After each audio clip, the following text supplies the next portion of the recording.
I'm Bernard Hickey from interest.co.nz, here with a special economic weather report brought to you in association with ASB. And today I'm here in Wellington on a beautiful day, but a political storm is brewing here, and it's all about bank interest rates. We heard yesterday Finance Minister Bill English say that the banks need to reduce their profits and give New Zealanders a fair go by passing on the official cash rate to their variable mortgage rates. Finance spokesman for the Labour Party, David Cunliffe, weighed in as well and said that the banks needed to be more responsible by passing on those rate cuts and not making such big profits.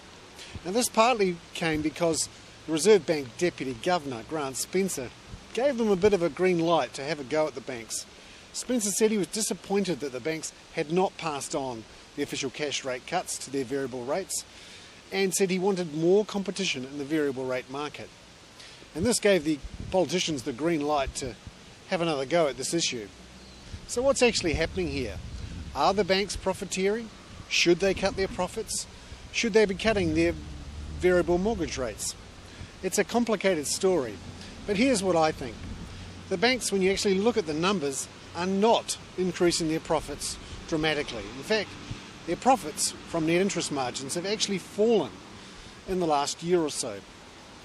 If you look at the most recent figures, at least two of the three banks to report have seen their profits fall slightly on net interest margins.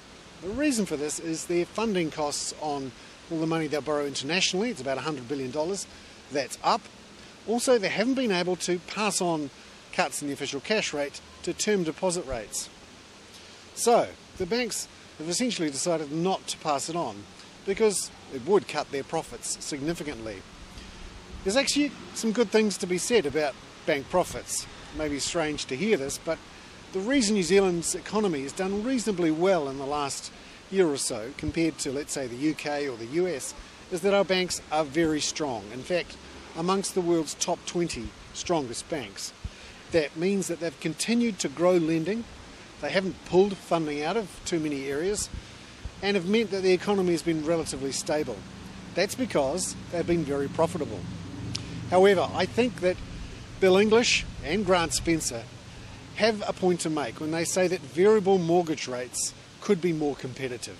The banks are effectively subsidising relatively high variable mortgage rates by having relatively low fixed mortgage rates. That's the competitive scene in New Zealand, dominated by fixed mortgage rates. And there is a case, I think, for the banks to look again at this issue of variable mortgage rates and whether they can pass on the official cash rate cut of 50 basis points on April 30th to their floating rate customers. I'm Bernard Hickey. That was a special economic weather report brought to you in association with ASB.